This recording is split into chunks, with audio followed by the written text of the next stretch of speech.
ما شاء الله لا حول ولا قوة إلا بالله العلي العظيم.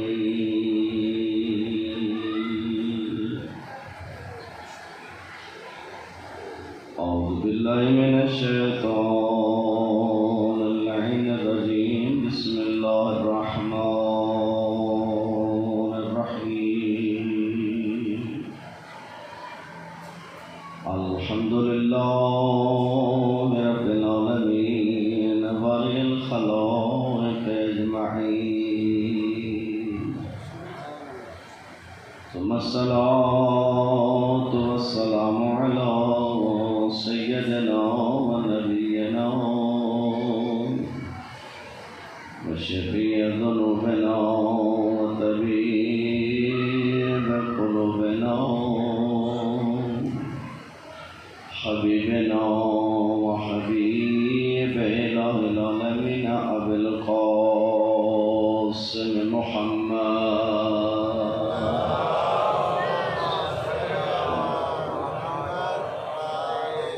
وعلى آل بيت الطيبين الطاهرين المعصومين المنتجبين المنتخبين، ورحمة الله على محبيهم ومواليهم وشيعتهم أجمعين، واللعنة الدائمة على أعدائهم الملعونين من أكبر الدهر إلى الآن، ومن الآن إلى قيام يوم الدين.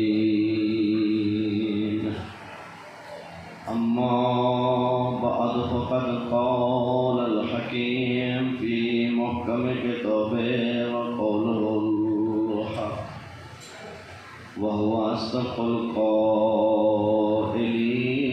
بسم الله الرحمن الرحيم. والعصر إن الإنسان لفي خسر إلا الذين آمنوا وعملوا الصالحات وتواصوا بالحق وتواصوا بالصبر.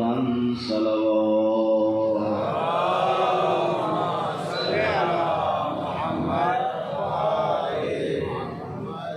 خداوند کریم اپنی دعا اور عبادات کو اپنی بارگاہ میں قبول فرمائے، پریشان المومن کی پریشانیوں کو دور فرمائے. جنہوں نے مجالس سزا کے انعقاد میں تعاون کیا، ان کے رزق میں وسعت نصیب فرمائے. ان کے مریضوں کو، دیگر مومن کے مریضوں کو شفاء کامل و عاجل نصیب فرمائے. آقا اور مولا امام علیہ السلام کا جلد ظہور فرمائے. آقا کے قدموں میں جامع شہادت کی سعادت نصیب فرمائے. اپنے دعا اور عبادات کی قبولیت کے لیے مل کر بآواز بلند صلوات.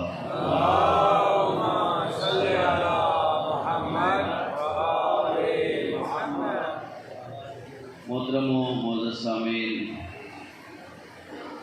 سورہ مبارکہ والعصر،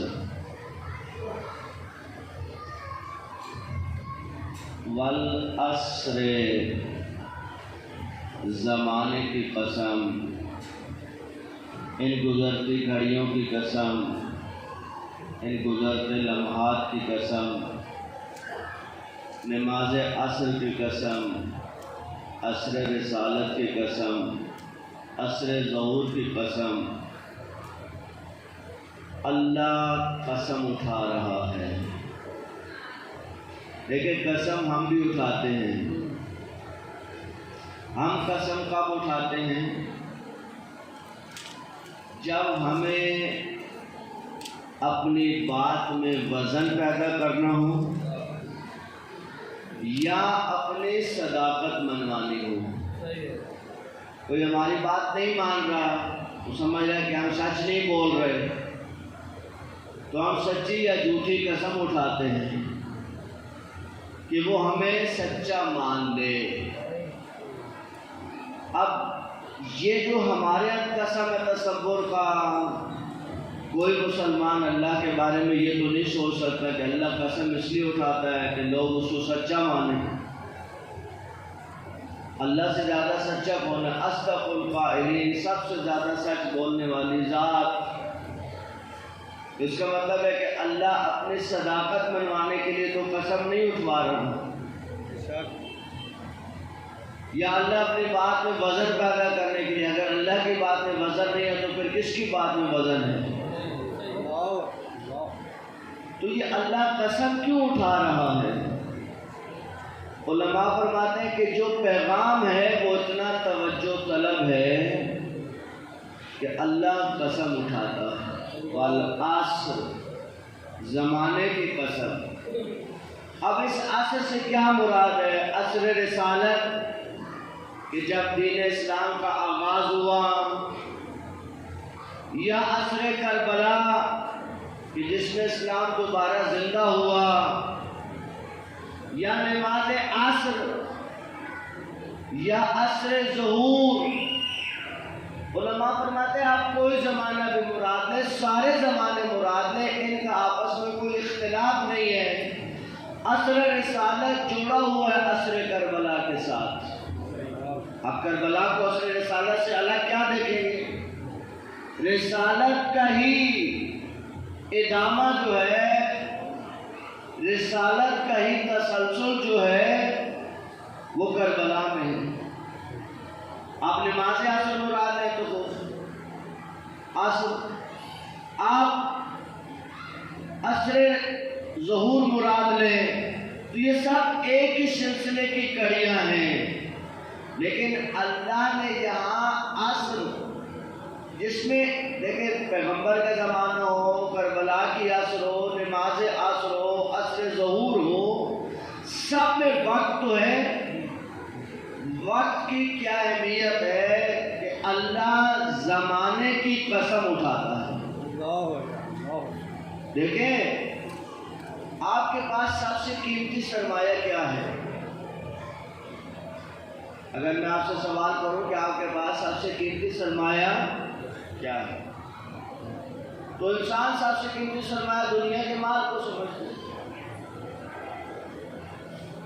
مولا امین علیہ السلام سے پوچھا گیا کہ مولا مال کی مذمت میں ایک جملہ فرمائیں، ایک جملہ۔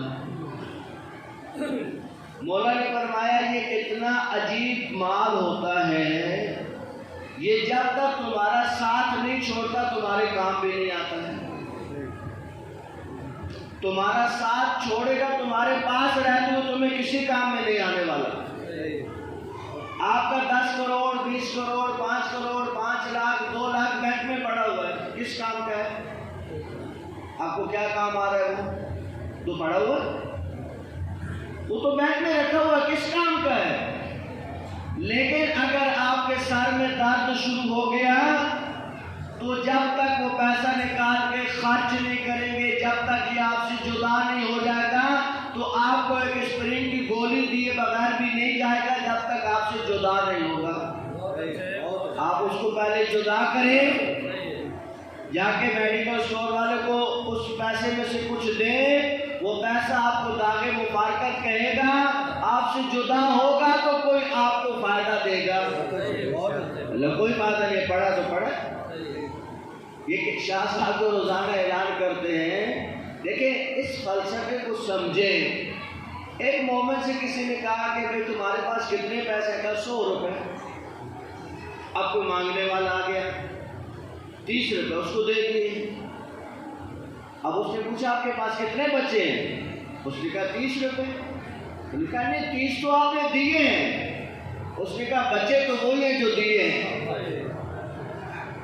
بچہ تو وہی ہے جو دے دیا ہے۔ جو اللہ اور امام کے راستے پہ چلا جاتا ہے بچتا وہی ہے۔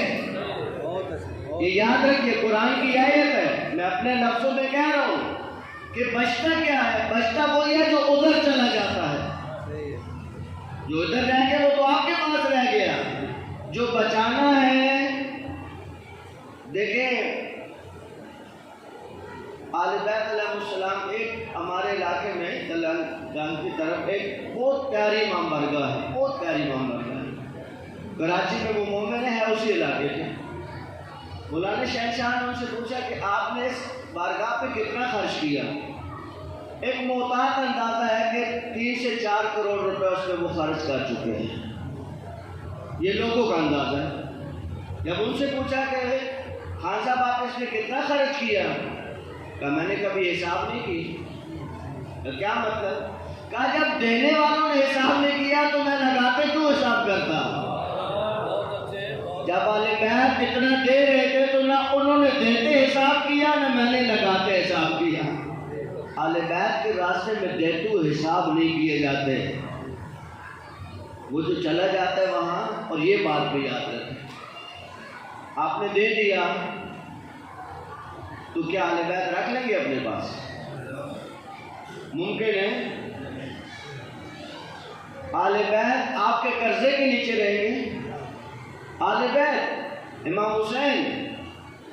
حسین نے تو کربلا کی زمین بھی خریدی،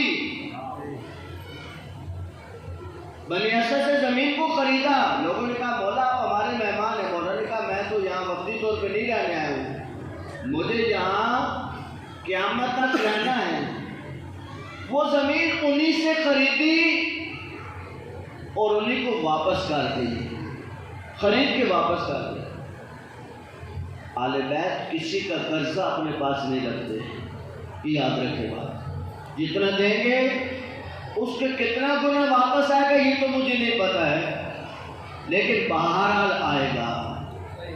اچھا وہ کیسے آتا ہے؟ دیکھیں بہت دفعہ آتا ہے ہمیں پتہ نہیں چلتا، ہمیں نہیں پتہ چلتا، آتا ہے واپس. واپسی کے کئی طریقے ہم سے دیکھیں، کیونکہ ہم پیسے سے مانوس ہیں تو ہم دیکھتے ہیں کہ پیسہ کہاں سے واپس آیا.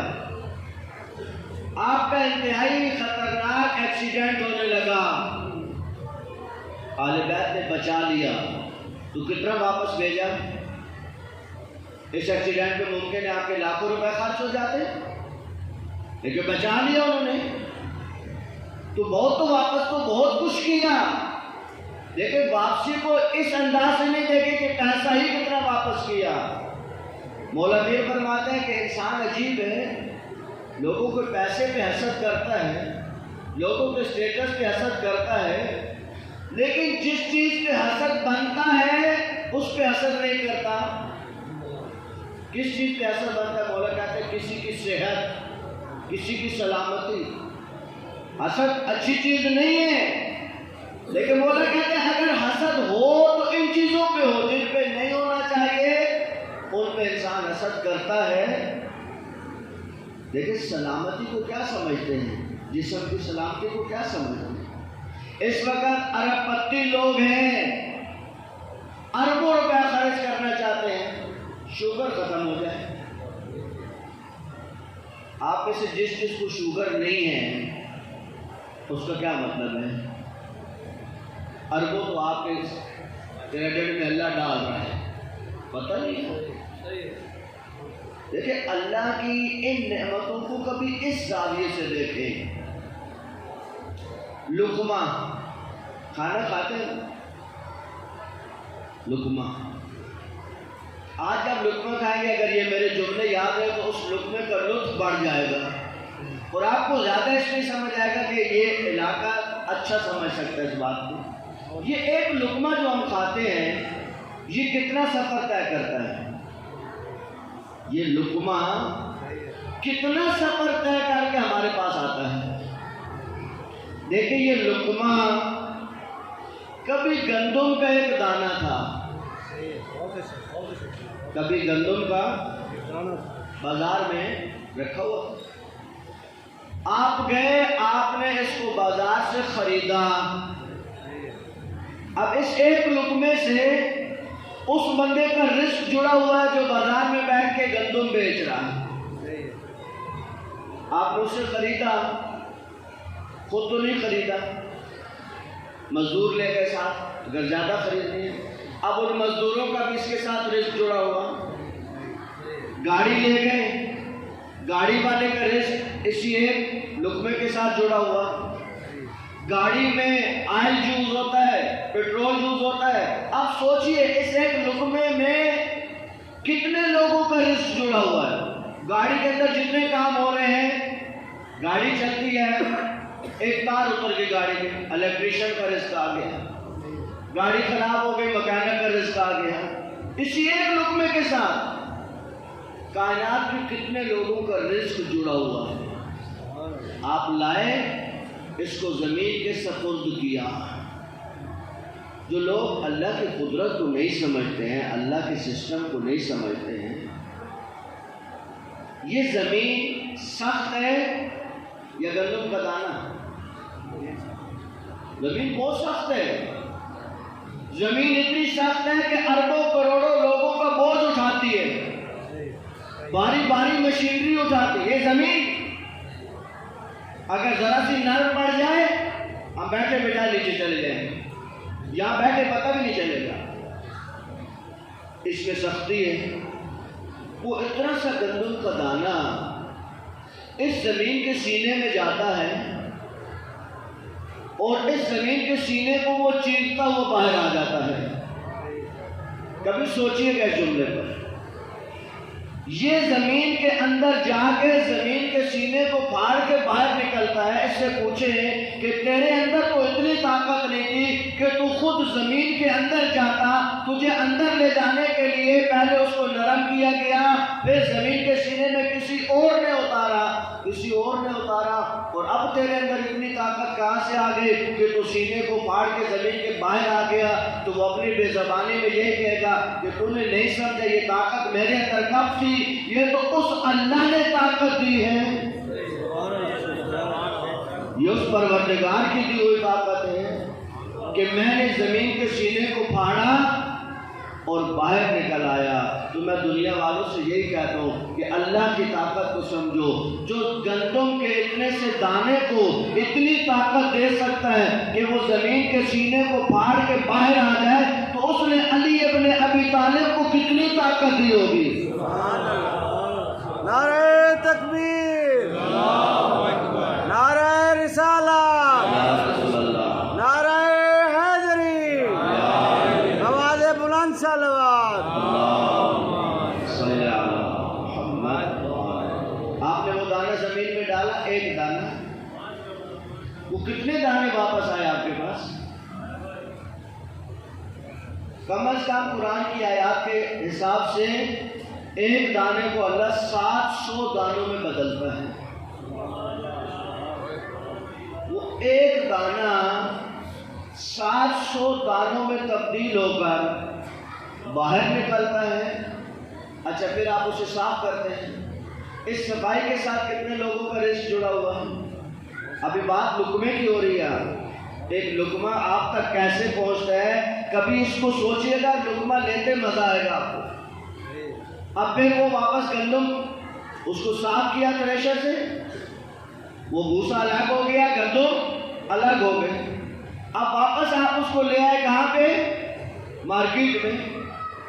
وہ منڈی میں گئی، وہاں سے واپس کہاں چلی گئی؟ فلور مل میں چلی گئی، وہاں پہ آٹا بنا۔ اس آٹا بنانے میں کتنے لوگوں کا رزق جڑا ہوا ہے؟ کتنے لوگ ہیں کہ اس رزق کے ساتھ اس کو آٹا بنا رہے ہیں؟ مشینیں چلانے والے الگ ہیں، کام کرنے والے الگ ہیں، پیکنگ کرنے والے الگ ہیں، آٹا بنا کے دوبارہ پیک کرنے والے الگ ہیں۔ یہ بھی ایک لقمہ چل رہا ہے جو ہم بہت آسانی سے کھاتے ہیں۔ پھر وہاں سے وہ پیک ہوئی، پھر واپس بازاروں میں آئی، آپ گئے خرید کے لائے، گھر والی کو دیا، اس نے اس کو گوندا۔ اللہ نے اس کے اندر ایک طاقت رکھی کہ یہ جڑ جاتا ہے۔ اگر یہ جڑتا نہیں، اب مجھے بتائیں، تصور کریں کہ آٹا اگر آپس میں جڑتا نہیں تو کیا کرتے ہیں؟ کیا کر لیتے ہیں ہم؟ نہیں، اللہ نے اس کے اندر طاقت رکھی کہ آپ اس کو پانی میں مکس کریں تو یہ آپس میں جڑنا شروع ہو جاتا ہے۔ اتنا سخت نہیں ہوتا کہ پھیلایا نہ جا سکے، اتنا نرم نہیں ہوتا کہ ہاتھوں سے نکل جائے۔ کبھی ان اللہ کی ان کرامات پہ بھی غور کریں کہ آٹا اگر اتنا نرم ہو جائے کہ ہاتھ میں ہی نہ آئے، اور اتنا سخت ہو کہ اس کو روٹی میں تبدیل نہیں کیا جا سکے، وہ روٹی بنی، آپ کے سامنے رکھی، آپ نے لقمہ لیا، آپ لقمہ کھا کے فارغ ہو گئے، اللہ کا سسٹم ابھی ایکٹیو ہوا، آپ لقمہ کھا کے فارغ ہوئے۔ عزیزان گرامی، آپ کو اور مجھے اندازہ نہیں ہے، کوئی ڈاکٹر ہو تو میری بات کو سمجھ سکے گا، یہ ایک لقمہ جب حلق سے نیچے اتر جاتا ہے تو 5000 سسٹم جسم کے ایکٹیو ہوتے ہیں اس ایک لقمے کو منزل تک پہنچانے کے لیے۔ ہم تو کہا کے سو گئے، ہمیں تو پتہ بھی نہیں ہے۔ اس ایک لقمے کے ساتھ جتنا اللہ نے نظام جوڑا ہے، اگر ہم اس نظام کو سمجھتے تو پھر لقمہ لیتے ہوئے مزہ آتا، لقمہ کھاتے ہوئے مزہ آتا، پھر ہر لقمے کے ساتھ اللہ کا شکر دل سے نکلتا ہے۔ دل سے شکر نہیں، اللہ تو نے مجھے اس قابل کیا کہ میں یہ لقمے اٹھا کے کھا سکتا ہوں، خود کھا سکتا ہوں۔ لقمہ جب اٹھائیں تو ان لوگوں کو یاد کریں جن کے ہاتھ نہیں ہے، جن کو کوئی لقمہ دیتا ہے، پھر آپ کو ان ہاتھوں کی قدر آئے کہ ان ہاتھوں میں اللہ نے کیا طاقت رکھی، اٹھا کے کھاتے۔ لوگ کہتے ہیں اللہ نے ہمیں کیا دیا؟ کتنے ناشکر لوگ ہیں جو دن بھر ہی سوچتے اللہ نے مجھے کیا دیا، اس کو یہ دیا، اس کو وہ دیا۔ اللہ کے بندے، اللہ نے جو تجھے دیا ہے تیری گنتی الٹی چلتی ہے، اگر تیری گنتی سیدھی چلے تو پتہ چلے ہم وہ گنتے ہیں جو اللہ نے ظاہری طور پہ نہیں دیا، تو ہمارا یہ حال ہے۔ اگر ہم وہ گنتے جو اللہ نے دیا ہے تو اس طرف دھیان بھی نہ جاتا، اس طرف خیال بھی نہ جاتا۔ خیال اس لیے جاتا کہ ہماری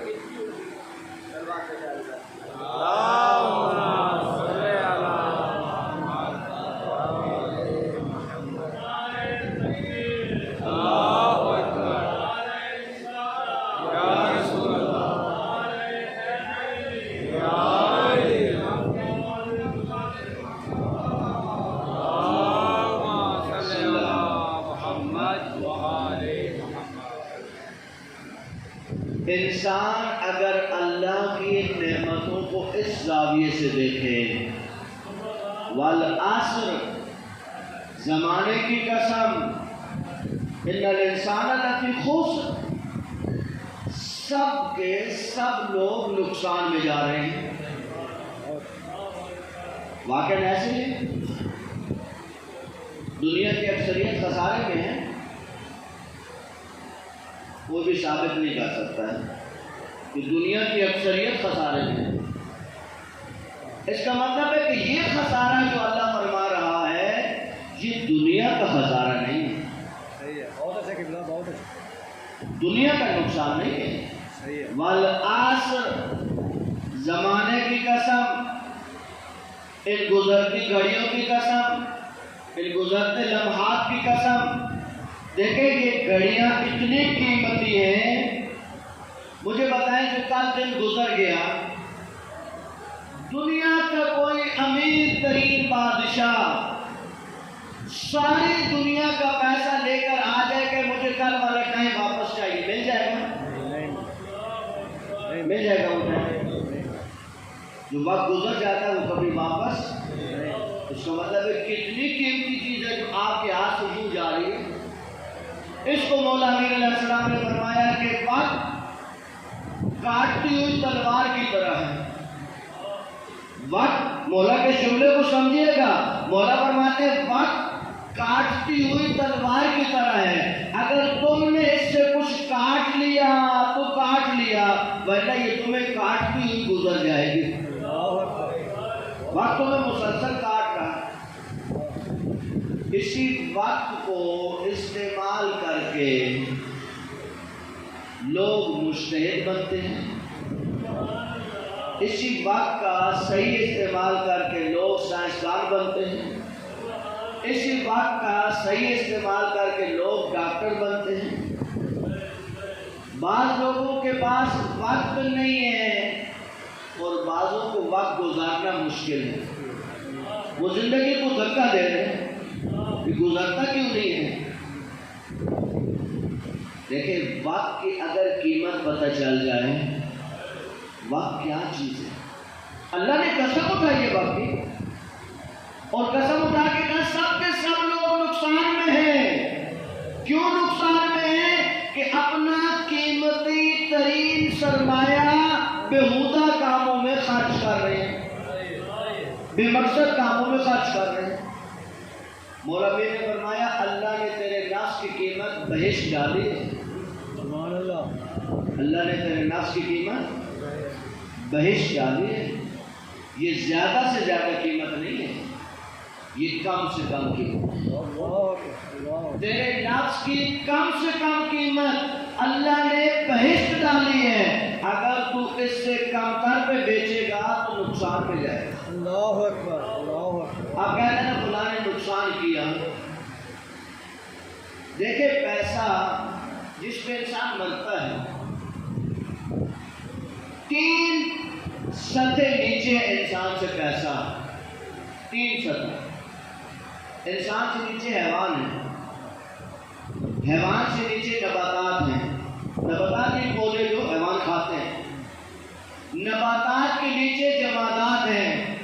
پیسے کی جتنی اقسام ہیں وہ سب کے سب جمادات سے ہیں، سب کے سب. آپ جائیں دیکھ تجزیہ کرنے. سب سے قیمتی کیا ہوتا ہے؟ سونا. سونا جمادات کی ایک قسم ہے. کاغذ وہ جمادات کی ایک قسم ہے. یہ اتنا بھی قیمتی ہے کہ آپ مہمان کے سامنے رکھے تو وہ نہیں کھاتا. آپ کروڑ روپے مہمان کو لا کے دے کے کھا لے گا، وہ مار کے چلا جائے، اس کو کچھ اور چاہیے کھانے کے لیے.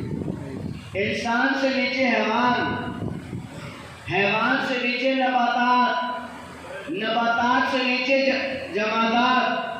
پیسہ جمادات کی ایک قسم ہے جس پہ یہ انسان مر رہا ہے. اپنے سے پست ترین مخلوق، پست سے پست اور پست سے پست. انسان سے پست حیوان ہے، حیوان سے پست نباتات ہیں، نباتات سے پست جمادات ہیں. آپ کے مولانا یہ کیا بات ہے؟ میں ثابت کرتا ہوں آپ کے لیے. یہ گندم جب آپ زمین پہ ڈالتے ہیں تو زمین کے اندر ایک خاص قسم کی انرجی ہوتی ہے، اس لیے ہر زمین میں فصل نہیں اگائی جا سکتی. شور زمین، نمکین زمین میں فصل نہیں اگتی. کیوں؟ اس زمین میں صلاحیت نہیں ہے اس گندم کو پروان چڑھانے کی.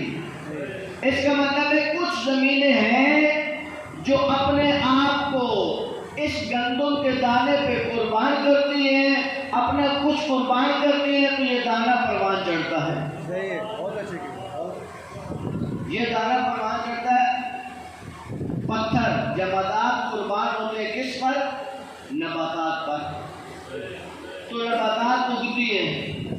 اگر جمادات قربانی نہ دے تو نباتات کبھی بھی اگنے کا نام نہیں لیں گے. یعنی جو پست وجود ہے وہ اگر اپنی بقا چاہتا ہے تو اس کو فنا کرنا پڑے گا اپنے سے بالا تر کے لیے. جمادات کو پتا ہے کہ اگر ہم نے بچنا ہے تو ہمیں فنا ہونا پڑے گا کس کے لیے؟ نباتات کے لیے. اب نباتات جب تک فنا نہیں ہو اور جب تک وہ حیوانوں کا چارہ نہیں بنے، نباتات کی بقا کس میں ہے؟ یا وہ جل سڑ کے ختم ہو جائیں یا وہ حیوان کے وجود کا حصہ بن جائیں. وجود حیوان کا حصہ جب بن جاتا ہے تو اس کو بقا مل جاتی ہے، ورنہ فنا ہو جائے گا. قانون قدرت یہی ہے کہ ادنا اعلیٰ پہ قربان ہوگا اگر اس کو بقا چاہیے.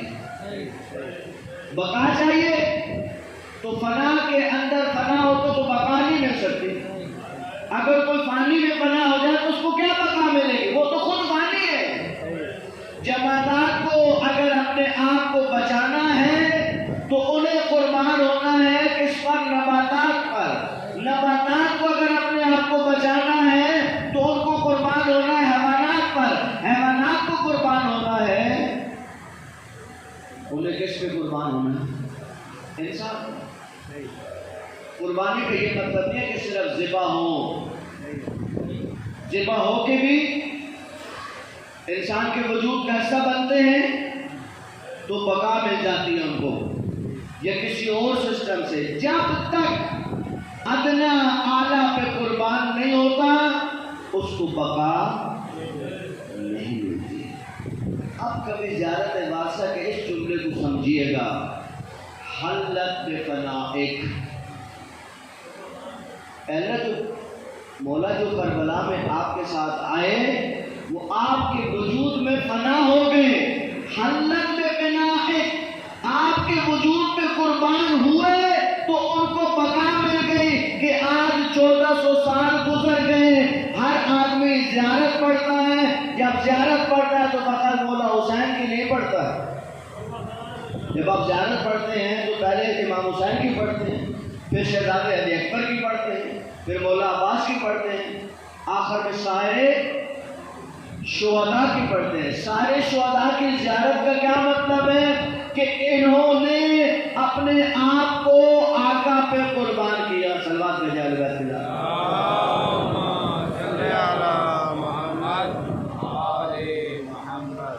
ادنا اعلیٰ پہ قربان ہوگا تو بچے گا، اس کو بقا کب ملے گی کہ اپنے سے بالا تر پہ اپنے آپ کو قربان کر دیں۔ توجہ فرمائیں گے تو ایک منزل طے کرنی ہے، یہ منزل طے ہوگی، سمجھ آئے گی بات تو کربلا بہت اچھی سمجھ آئے گی۔ حلت بفنائک، اے مولا جنہوں نے اپنے آپ کو تیرے وجود میں فنا کر دیا وہ بچ گئے، تو بقا تو وجود حسین کو بھی ملی یا نہیں؟ کیسی بقا؟ ہم نے قانون طے کیا کہ ادنا اعلیٰ پہ قربان ہوگا، کائنات کی ہر چیز کے اوپر ادنا سے اعلیٰ موجود ہے، وہ اعلیٰ پہ قربان ہوتا جائے گا، وہ اپنا سفر طے کرتا جائے گا۔ میں دنیا والوں سے پوچھتا ہوں کہ تمہیں یہ بات کیوں سمجھ نہیں آئی، تم نے کربلا کو شادی سے کیوں نہیں دیکھا؟ میرا سوال ہے، میں طالب علم والا سوال کرتا ہوں، اس کائنات میں امام سے کوئی اعلیٰ ہوتا ہے؟ دنیا کے انسانوں میں امام سے کوئی اعلیٰ تو نہیں؟ بھائی ہم نے تو ثابت کیا کہ دیکھیں نبوت، رسالت، امامت، نبوت کا ارتقائی درجہ ہے رسالت، رسالت کا ارتقائی درجہ امامت، امام سب سے اعلیٰ ہوتا ہے، لیکن اعلیٰ ہو کے بھی وہ بھی تو مخلوق خدا ہے، تو وہ کیسے بچ سکتا ہے؟ اس کو بقا کس سے ملتی ہے؟ امام اپنے آپ کو اللہ کی راہ میں قربان کرتا ہے۔ اللہ تو اعلیٰ ہے یا نہیں؟ سبحان ربی الاعلیٰ، امام اپنے آپ کو اعلیٰ پہ قربان کرتا ہے۔ امام فلاں پہ قربان ہو گئے، امام فلاں، امام کسی پہ قربان نہیں ہوئے، امام اپنے سے ادنا پہ قربان ہو ہی نہیں سکتے۔ قانون قدرت کے خلاف ہے۔ دیکھیں اگر کوئی پیسے پہ قربان ہو جائے تو آپ کہتے ہیں کہ اپنے سے پس چیز پہ قربان ہوا، بدبخت نے پیسے کے لیے جان دے دی۔ دنیا اس کی مذمت کرتی ہے، دنیا اس کو اچھا نہیں سمجھتی ہے، لیکن کربلا آج تک یاد کیوں ہے سب کو؟ اعلیٰ سے اعلیٰ ذات پر امام نے اپنے آپ کو قربان کیا۔ امام سمجھتے ہیں کہ بقا اسی چیز میں ہے کہ اللہ کی راہ میں قربان ہو جاؤ۔ جب اللہ کی راہ میں قربان ہو جائے تو اللہ ختم نہیں ہونے دیتا، نہ خود ذات خدا ختم ہوگی، نہ اس ذات سے وابستہ لوگ کبھی ختم ہوں گے۔ دنیا ادھر کی ادھر ہو جائے، بنو عباس آئے، بنو امیہ آئے، حکومتیں آئیں، سب کوششیں ہوئی، کربلا ختم کر سکے؟ کر لیں گے؟ ہمت ہے ان میں؟ سوال ہی نہیں پیدا ہوتا۔ عزیزو یہ میری اور آپ کی طاقت نہیں ہے۔ 61 ہجری تک اللہ کے ساتھ حسین نے وعدہ نبھایا ہے۔ یہ قرآن کا بات ہے، اذکرونی، تم میرا ذکر کرو، اذکرکم، میں تمہارا ذکر کروں گا۔ 61 ہجری تک حسین نے اللہ کا ذکر کیا، اور کیسا ذکر، کیسا ذکر،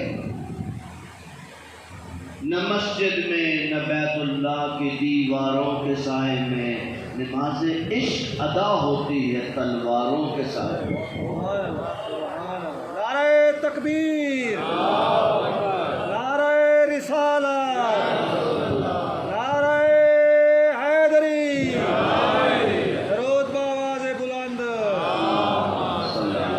حسینیت حسینیت، یزیدیت یزیدیت، اور محمد و آل محمد صلوات۔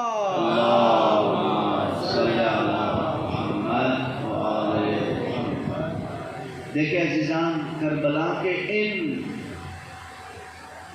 پہلوؤں کی طرف، کربلا کے ان جذبوں کی طرف،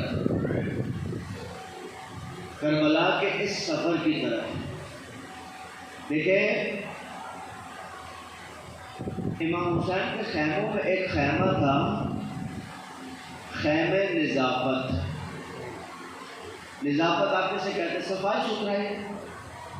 آپ مجھے بتائیں انصاف سے، آپ حجام کے پاس کب جاتے ہیں؟ آپ چھٹی کا وقت ڈھونڈتے ہیں؟ آپ فرصت کا وقت ڈھونڈتے ہیں؟ اتوار آ رہا ہے، اتوار کو جائیں گے، یا جب فارغ ہوتے ہیں، بالکل جب ظاہری طور پہ آپ کو سکون ہوتا ہے تو آپ اس وقت اپنے بالوں کو سیٹ کروانے جاتے ہیں۔ کربلا میں ایک خیمہ تھا جس خیمے کا نام تھا خیمہ نظافت۔ تو بتاؤ کربلا والوں کے وجود میں کتنا اطمینان تھا۔ دیکھیں یہ ظاہری طور پہ جو شور شرابے تھے اس کا کربلا والوں کو کوئی اثر نہیں۔ کل مجھے جوان ایک وہاں پہ باولپور میں کہا کہ فلاں مولانا نے کہا کہ امام حسین نے کربلا میں نماز خوف پڑھی۔ میں نے کہا اللہ کے بندے، نماز خوف کا مطلب یہ نہیں ہے کہ امام حسین میں کوئی خوف کاری تھا، اس نماز کا نام نماز خوف ہے جو جنگ کی حالت میں پڑھی جاتی ہے۔ اس کا مطلب یہ نہیں ہوتا کہ پڑھنے والے پہ خوف کاری ہے۔ اس نماز کا نام، امام پہ کس کا خوف کاری ہے؟ امام پہ کس کا خوف کاری ہے؟ بات کو سب، میں کہا نماز قصر ہے، نماز کا نام ہے نماز قصر۔ قضا نماز کا نام ہے، نماز قضا قصر ہوگی، قضا ہوگی۔ میں نے کہا امام پہ کسی قسم کا اگر امام پہ خوف کاری ہوتا تو یہ آیت النفس المطمئنہ، اس کا کیا مطلب ہوتا پھر؟ نفس مطمئنہ۔ دیکھیں کربلا کی بہت سی باتیں ہیں۔ آپ نے یہ جملہ کتنی بار سنا؟ یا غیاث المستغیثین، کتنی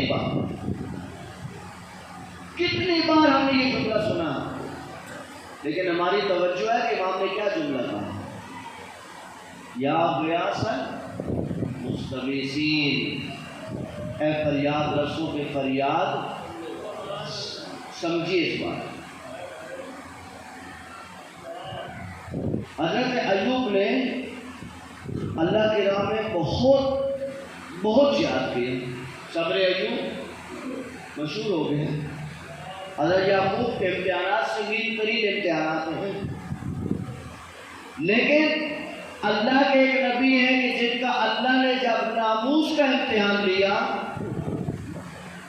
تو اللہ کے سامنے ہاتھ جوڑ دیے کہ اللہ یہ نہیں دے سکتا۔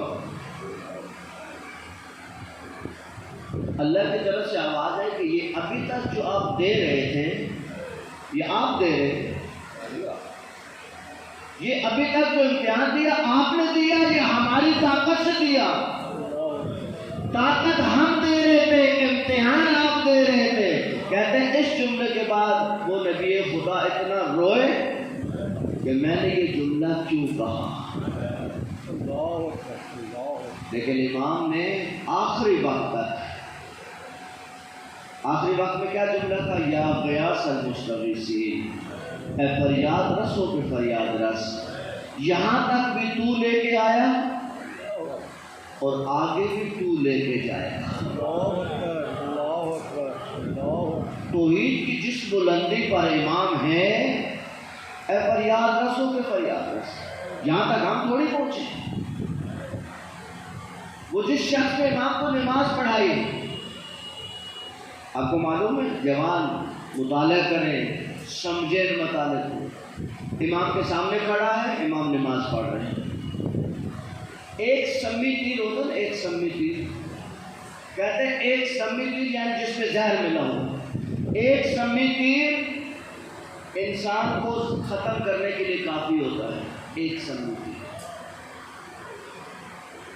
اس کے وجود میں ایک نہیں، دو نہیں، تین نہیں، چار نہیں، پانچ نہیں، 13 سمی تیر پیوست ہوئے، اور یہ یوں کھڑا تھا جیسے دیوار کے اوپر، دیکھیں نا دیواروں پہ جب تین اندازے کی پریکٹس کرائی جاتی ہے تو لکڑی کے اوپر یا دیوار کے اوپر نشانہ لگاتے ہیں، وہ کہتے ہیں یہ یوں کھڑا تھا جیسے مارنے والا یا لکڑی پہ مار رہا ہے یا دیوار پہ مار رہا ہے، جیسے اس کو پتہ ہی نہیں ہے، اتنا امام کے اندر منہمک ہے، اتنا امام کے عشق میں مبتلا ہے، اس کو پتہ ہی نہیں۔ جب امام کی نماز ختم ہو تو یہ گرا زمین کے اوپر، جب زمین پہ گرا تو آقا کی طرف متوجہ ہوا، جو جملہ عزیزوں اس نے کہا یہ قیامت کا جملہ ہے، قربان جائے کربلا کے ان سپاہیوں پر، یہ نہیں کہا کہ میں نے اتنا جہاد کر لیا، میں نے اتنے تیر کھا لیے، میں نے یہ کر لیا، میں نے وہ کر لیا، صرف اتنا پوچھا اوفیت یا ابا عبداللہ، اے میرے آقا کیا میں آپ کے ساتھ وفا کر سکا؟ یہاں تک تو مولا آپ لے کے آئے، میں کون تھا، میں اس قابل تھوڑی تھا کہ آپ کو نماز پڑھاتا، آقا یہاں تک تو آپ نے کرم کیا، یہ تو آپ کا لطف ہے کہ آپ اتنی بڑی منزل تک مجھے لے آئے، لیکن آقا پھر بھی میں پریشان ہوں، کیا آپ مجھ سے راضی ہیں؟ کیا میں وفا کر سکا؟ اوفیت یا ابا عبداللہ، اے مولا کیا میں وفا کر سکا؟ امام نے کہا تو نے میرے ساتھ وفا کی، وَأَنْتَ أَمَامِي فِي الْجَنَّةِ۔ بعض لوگ اس کا ترجمہ کرتے ہیں کہ امام نے کہا کہ تو بہشت سے مجھ سے پہلے جائے گا، نا نا نا، اس کا یہ ترجمہ نہیں ہے کہ تو مجھ سے بہشت سے پہلے جائے گا، امام نے فرمایا أَنْتَ أَمَامِي فِي الْجَنَّةِ، تو بہشت میں میرے سامنے رہے گا، اس لیے کہ اہل بہشت کو 700 سال میں ایک بار امام کا دیدار نصیب ہوگا، بہشتیوں کو ہر وقت امام حسین کا دیدار نہیں نصیب ہوگا، روایات میں 700 سال میں ایک دفعہ آقا کا دیدار نصیب ہوگا۔ امام اس کو کیا فرما رہے؟ انت امامی فی الجنہ، تو بہشت میں میری آنکھوں سے کبھی اوجھل نہیں ہوگا، میرے سامنے رہے گا۔ عزیزوں، کربلا میں بڑے بڑے مارکے ہوئے، آج جس شہزادے کا قرصہ دینا ہے اس شہزادے پہ بھی ایک عنوان ہے کہ وہ یتیم ہے، یتیم حسن، اور کربلا کے اس مجاہد کی ماں پہ بھی ایک عنوان ہے کہ جس کا سہاگ اجڑ چکا ہے۔ عزیزو، جس ماں کا سہاگ اجڑ جائے وہ اپنے بیٹے کو جب جوان ہوتا دیکھتی ہے تو اس کے دل میں بڑی حسرتیں ہوتی ہیں، میرا بیٹا جوان ہو رہا ہے، میں اپنے بیٹے کے سر پہ سہرا دیکھوں گی، میں بیٹے کی شادی کروں گی، یہ ہر ماں کی حسرت ہوتی ہے، تو کربلا کی مائیں الگ مائیں تو نہیں تھی، ہر ماں کی حسرت ہے۔ لیکن آقا حسن کو جب زہر ملا اور آقا تڑپ رہے تھے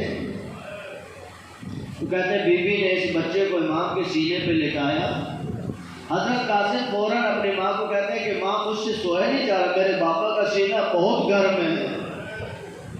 امام کے سینے سے بچے کو اتارا، امام نے اپنے بازو سے ایک تعویذ نکالا، کہا فرما یہ تعویذ اپنے پاس رکھو، میرا بیٹا جب بڑا ہو جائے تو اس کے بازو پہ باندھ دینا۔ اب قاسم جب اتنے ہو گئے تو بی بی نے امام کی وصیت کے مطابق یہ تعویذ حضرت قاسم کے بازو پہ باندھ دیا۔ نہ حضرت فروا کو پتہ ہے کہ اس تعویذ کے اندر کیا ہے، نہ مولا قاسم کو پتہ ہے کہ اس تعویذ کے اندر کیا ہے، بس بابا کا تعویذ ہے جو اپنے کندھے پہ باندھا ہوا ہے۔ عزیز و عاشور کی شب ہوئی،